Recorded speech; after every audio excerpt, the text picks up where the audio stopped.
कल खां वठी मुख़्तलिफ़ जज साहिबान ऐं अॻूणनि जस्टिस साहिबान ऐं सीनियर वकीलनि सुप्रीम कोर्ट जे चीफ जस्टिस CJ यहिया आफ़रीदी साहब खे ख़त लिखिया पिए त तव्हां फुल कोर्ट छॾायो 27 आइनी तरमीम जे हवाले सां। पोइ अॼु पहिरीं ख़बरूं इहे हलियूं त सुभाणे फुल कोर्ट छॾाए वरितो आहे चीफ जस्टिस साहब। पोइ ही उश्तो ख़बरूं हीअं जेके ब्रेक थियूं आहिनि त जस्टिस मंसूर अली शाह साहब बि इस्तीफ़ा ॾेई छॾी, जस्टिस अतर मिनल्ला साहब बि इस्तीफ़ा ॾेई छॾी, सदर खे उमाणे छॾी अथनि, जंहिंमें उन्हनि 13 ख़त टिका ख़त लिखिया आहिनि त हिन सां ही पाकिस्तान ते वार आहे 27 आइनी तरमीम आहिनि सॼी तफ़सीर। त यकदम जेको फ़ौरन ज़हन में सुवाल उभरियो पिए त जॾहिं सुभाणे फुल कोर्ट सुप्रीम कोर्ट जी जज साहिबान जी घुराए वरिती आहे ज़ाहिरनि में, त पोइ हिन ॿिनि फाज़िल जज साहिबान खे मंसूर अली शाह साहब खे ऐं अतर मिनल्ला साहब खे इस्तीफ़ा ॾियण जी छा ज़रूरत पई? अञा ही फोरम इस्तेमालु छो न पिया करे सघनि? मिसाल अगरि फुल कोर्ट आहे, बहरहाल अञा जेतोणीकि हाणे बिल पार्लियामेंट में मंज़ूर थी वियो आहे, पर स्टिल सुप्रीम कोर्ट जा जेके हुननि जा सुओ मोटो जा पावर्स बि ख़तमु थियल आहिनि, लेकिन हिकिड़ी वॉइस त रेस थी पई सघी न अगरि सुप्रीम कोर्ट जी फुल कोर्ट को अनाउंसमेंट करे आहे सुभाणे, त पोइ छो हिन ॿिनि जज साहिबान हिकिड़ो ॾींहुं पहिरीं इस्तीफ़ा ॾेई छॾी? इहो सवाल उभरियो पियो। त पोइ उन वक़्तु हिकिड़ो ॿियो सवाल बि उभरियो पियो गॾोगॾु त छा अगरि सुभाणे पंहिंजो फुल कोर्ट जो सुप्रीम कोर्ट जो इजलास बि थिए ऐं उन में हू चवनि, मिसाल हिकिड़ो अहिड़ो रायो विचथरो अची वञे कि ठीकु आहे जी पार्लियामेंट आहे, पार्लियामेंट खे इख़्तियार आहे त हू कानून साज़ी करे आइन में तरमीमूं करे त जाइज़ो वठंदासीं, पोइ हिकिड़ी छिका त पोइ त मुर्गो हिन जेका 27 आइनी तरमीम खे न सिर्फ़ु हिन मां पार्लियामेंट मां त हू पास थी आहे जीअं पार्लियामेंट में थींदी आहे, पर सुप्रीम कोर्ट जी बि हिकिड़ी तरीक़े जी वैलिडिटी हुनखे अची वञी आहे, हुनखे हिकिड़ो मोहर सब्त थी वञे आहे। त मूंखे ख़बर न आहे त जस्टिस मंसूर अली शाह साहब ऐं जस्टिस अतर मिनल्ला साहब खे अहिड़ो को ख़्यालु अची वियो आहे त सुभाणे फुल कोर्ट मां बि को नतीजो नाहे निकिरणो, इन करे उन्हनि इस्तीफ़ा ॾेई छॾी आहे। ॿियो सवाल इहो पैदा थिए थो त छा हिन ॿिनि इस्तीफ़ानि ते ॻाल्हि रुकबी या ही ॿिया साहिबान बि इस्तीफ़ा ॾींदा? पर जेको जीअं हींअर मुल्क जो माहौल जुड़ियल आहे यस, ऐं जीअं असां वटि हिकिड़ी रविश बि क़ाइमु थियल आहे काफ़ी डिघे अरसे खां, त ख़ैर आहे केरु थो पुछे, जेको वणे करे असांखे उहो ई करणु खपे जेको असीं कयूं पिया। त उन रविश ऐं माहौल खे ऐं जीअं हिकिड़ी ताक़त जो माहौल जुड़ियल आहे, जेका इक़्तिदारी सिरिश्तो आहे, असांजो ढांचो आहे, त इन ॿिन्ही रविश खे बि ऐं इक़्तिदारी ऐवाननि इक़्तिदारी ताक़त खे बि ॾिसंदे जेको जोड़जक आहे, मूंखे महसूसु थिए थो त ही 2-4 इस्तीफ़ानि सां को बि फ़र्क़ु न पवंदो। पर फ़र्क़ु सां मुराद इहा आहे त हिकिड़ो मॉरल फ़र्क़ु त तमामु घणो पवंदो, पर लेकिन सरकार जी सिहत ते को अहिड़ो को जंहिं न कान पे जूं रेंगने वारी ॻाल्हि थींदी, को हुनजो असरु क़बूलींदा कोन।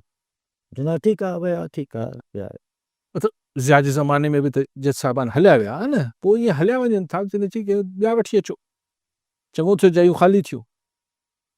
पर मंसूर अली शाह साहब, despite being the senior most chief justice of Supreme Court, senior most जज साहब आहिनि, हुननि 26 आइनी तरमीम जे अचण खां पोइ जंहिंसां सिधो मंसूर अली शाह जी साहब जेके आहिनि चीफ जस्टिस थियण खां रहिजी विया हुन 26 आइनी तरमीम जे करे, उनखां पोइ इस्तीफ़ा न ॾिनो।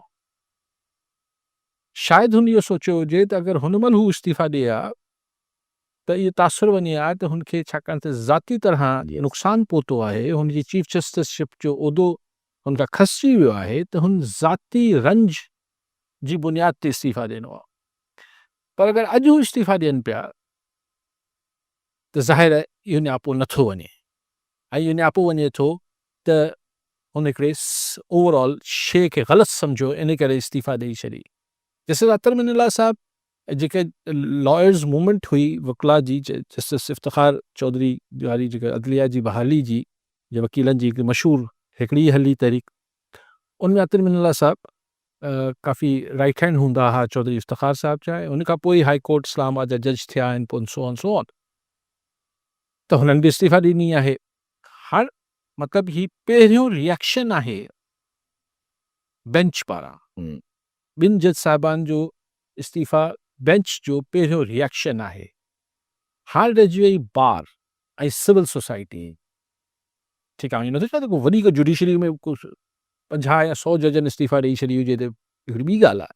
ॿिनि जज साहिबान जो, लेकिन बहरहाल सुप्रीम कोर्ट जे सिटिंग जस्टिसिस पंहिंजो एहतजाज रिकॉर्ड कराइनि पिया न हिकिड़े तरीक़े जो। त बार पारां यानी वकील साहिबान जो अञा मुल्की सतह ते, सिंध सतह ते ही पाण खे नज़र अचनि था। वकील साहिबान जेके एक्टिव थियल आहिनि ऐं चवनि था असीं तहरीक हलाईंदासीं, पर 27 आईनी तरमीम जे करे सिर्फ़ु सिंध में तहरीक हलंदी या सॼे मुल्क में हलंदी? ये त बिल्कुलु उहा ॻाल्हि थी वेंदी त ज़िया जे ख़िलाफ़ movement for the restoration of democracy जेका आहे उहा सिर्फ़ु सिंध में ई हली पई, बाक़ी सूबा पाटो आहे सिंध में ऐं सिंध जे बि इंटीरियर सिंध में। त ईअं सो हाणे हिन में बाक़ी मुल्क जा वकील साहिबान अञा किथे को सरगर्मी नज़र नथी अचे। ऐं सिविल सोसाइटी पारां सिर्फ़ु ॻाल्हाइण ॿोल्हाइण जी हद ताईं त ठीकु आहे, ॿियो हुननि पारां बि कुझु नज़र न पियो अचे। कॉलम साहब मेरे जा सवाल पुछण दा वनो जी डालपुर साहब छा चवणु चाहींदा? सलाम तव्हांखे करता हुए करना वैसे इंतहाई ओझल दिल सां इहो ॼाणियो ॿुधो त इलाही अफ़सोस आहे। मुंहिंजो इहा ॾुख कंहिंसां वॾो पोइ तव्हांजो ई नालो मुंहिंजे ज़हन में आयो। इहे हेॾो साईं मंसूर अली शाह ऐं जस्टिस जेको आहे अतर मिनल्ला जी इस्तीफ़ा, इहो एक्सपेक्टेड हुयो हिन माहौल में ही हली कोन पियो सघिया। त इहो ख़ौफ़ हो त इहे इहे जेकॾहिं ॿ 4 जज अॻे ई निकिरी वञनि हा त तरमीम आणण जी हिननि खे ज़रूरत ई कोन पवे हा। मूंखे वरी बि मार्शला दौर जा पीसीओ जज यादि अची विया आहिनि, जेके बाज़ अमीर जज हुआ उहे उन्हनि पीसीओ ते हलफ कोन खयो, उहे निकिरी विया, हुकूमत ते को असरु कोन पियो वञे साईं। ऐं उन जाइ ते ॿिया जज अची विया, हीअ बि ईअं ई थींदो त साईं ख़ौफ़ज़दा माण्हू आहिनि साईं, ग़लतियूं ज़रूरु कंदा। जीअं मुशरफ ग़लती कई, हक़ में एमरजेंसी हाणे पंहिंजो ठहियलु ठुकियलु बेड़ो ॿोड़े छॾियईं, त हीअ बि ख़ौफ़ज़दा आहिनि, ख़ौफ़ में ई जेके अंदरि क़दम खणनि पिया, इहो ग़लतियूं कंदा ऐं इन जो नतीजो इंशाल्लाह ई भोॻींदा साईं। इहे जेको तरमीम नई पास कई अथव आर्मी चीफ जेको मुद्दो आहे, जेको चीफ ऑफ डिफेंस जे हिसाब सां वरी शुरू खां उनखे काउंट थींदो, वरी उनखे 5 साल जेके अंदरि मिलंदा। ये एक्सटेंशन बाजवा के मिली हुई, हुन बाजवा भाई वरी इमरान खान जो बेड़ो ॿोड़ियो। ऐं सम्झा थो ही बुज़दिली में ही फ़ैसिला कंदा ऐं हिन जो ही जी भोॻींदा इंशाल्लाह ताला। तव्हांजी राय छा आहे? महिरबानी जी सही ॿियो बि कॉलम गुलाम अहमद संजरानी सागर मां। जी संजरानी साहब छा चवणु चाहींदा? वालेकुम जी वालेकुम सलाम साईं। गुलाम का सञाणे तालको जामना जो ज़िलो सांगा। जी साईं। सर असां रोज़ाना ख़बरुनि में ॿुधंदा आहियूं, ज़राअत वज़ीर मोहम्मद बख़्श खान मार सही सीएम साहब थियो, सदाईं चवे थो त असां 1 एकड़ खां वठी 25 एकड़ जे इन ॾे आबाद कर ते सपोर्ट पिया कयूं, कर त पोइ 30 एकड़ ते DAP फी भरे ॾिलासीं। ठीकु आहे, 5 एकड़ ते जंहिंजे 25 हुनखे 5 एकड़ जा पैसा ॾियनि, जंहिंमें मूंखे पए तो मूं 2 एकड़ कणिक बि पोखे छॾी आहे ऐं उहो फार्म भराए छॾियो। मुंहिंजा आया आहिनि 14,000 साढा 15 16,000 हिकिड़ी बोरी आहे। मूंखे 2 एकड़ लाइ 14,000 मोकिलिया विया आहिनि। ऐं अधु खां वधीक कर्शन था कनि, ही खाइण जो तरीक़ो आहे हिननि जो। आबाद 20 एकड़ जॻह ते 5 एकड़ खां पैसा रुपया मोकिलीनि, असां हिते आबाद कर मुंहिंजा 2 एकड़ 14,000 जी साईं ठीकु आहे। वी सभु तव्हां चयो त हीअं थींदो, पोइ ज़रूरु कुझु भोॻींदा ऐं दुआऊं कनि पिया त इंशाल्लाह ज़रूरु थींदो। हा सही, ॾिसो ॻाल्हि इहा आहे त उहो त दुनिया में चाहे सुठा जेके माण्हू हुआ, ख़राबु माण्हू हुआ, सुठा अमल थिया, ख़राबु अमल थिया, हिकिड़ो प्रोसेस आहे ऐं हू किथे न किथे वञी अची हंधि कंदो आहे। पर असांजे मुल्क में जेका हिकिड़ी वॾी बदकिस्मती आहे, जेके बि हुन में सुठी शयूं ख़राबु बेसिकली ख़राबु शयुनि जे ख़िलाफ़, उन में तव्हां ॾिसो त उन मां माण्हुनि जी जिंद जेका आहे माण्हुनि जे ज़ोर ते न ख़तमु थी, आजी न थी। छो त माण्हुनि जेको आहे उहो हिकिड़ो दफ़ो पंहिंजी जिंद पाण आजी कराई कंहिं बि वॾे मसइले मां, या कंहिं अहिड़े जेको असीं जंजाल में फासी पवंदा आहियूं, असां त शुरू खां ॾिसो, चाहे डिक्टेटर्स हुजनि, को अमेरिका जे करे हलियो वियो, को इस्टेब्लिशमेंट सां झगड़े जे करे हलियो वियो, इस्टेब्लिशमेंट में अंदरि कुझु मसइलो थी पियो, पोइ ही थी वियो, हू थी वियो, माना किथे न किथे महिलाती साज़िशूं जेके हुयूं, इवन भुट्टो साहिब जे ख़िलाफ़ु तहरीक हली, त भुट्टो साहिब जे ख़िलाफ़ु तहरीक PNA खे त को राज़ न आहे त अमेरिकन स्पॉन्सर्ड हुई, ऐं पोइ ज़ियाउल-हक़ हुन में शामिलु थी वियो। Yeah. त असां वटि को बि जेका कंहिं बि शइ मां का चेंज, प्रॉपर चेंज जेका आहे उहा हमेशह महिलाती साज़िशुनि जे करे आई आहे। ऐं महिलाती साज़िशुनि जे करे इन करे ईंदी आहे, महिलाती साज़िशूं जॾहिं थींदियूं हुयूं दुनिया बादशाहती ज़माने, उन में बि इन करे ईंदियूं जो फ़र्दनि जो गेम हूंदो, त हिकिड़ो बादशाह हूंदो, हिकिड़ो फ़र्दु हूंदो, 2-टे हुनजा वज़ीर हूंदा, उहे पाण में कोन ठहंदा, या पोइ को मलका हूंदी, पोइ को पुटु हूंदा, पोइ वली अहद जहिड़ो हूंदो, इहे 5-7-8-10 माण्हुनि जो किसो हूंदो, पोइ हुन में कॉन्स्पिरेसीज़ थींदियूं। त हिते बि पाकिस्तान में बि इहो थींदो रहियो आहे त उहो 3-4-5 माण्हुनि जे अंदरि को रिफ्ट पैदा थिए थो, या इंटरनेशनल को मामिलो कॉन्स्पिरेसी हुजे थी, त माण्हू हिते को पार्टिसिपेट न कंदा आहिनि। अॼु ताईं त न थियो आहे।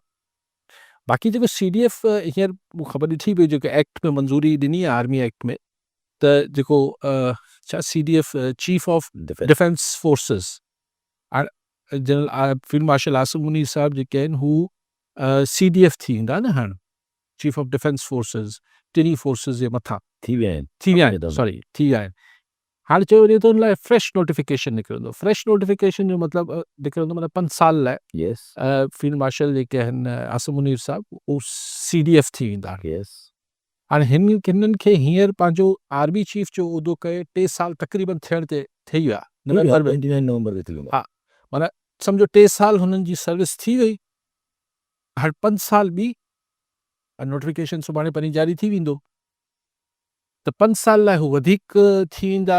हिकिड़ी हेड ऑफ असांजी military and navy and air force, everybody all forces, ऐं उन में हिकिड़ो गुंजाइश मौजूदु आहे त 5 साल जी एक्सटेंशन बि वठी सघंदा। Yes, of course. सो 3 साल ऐं 5 साल माना 8 साल त क्लियर थी विया, पोइ अॻियां 5 साल ख़ुदा ख़बर, हा उहो त ओॾी महिल जा हालात छा हूंदा छा न हूंदा। सो बहरहाल this is how this country moves on.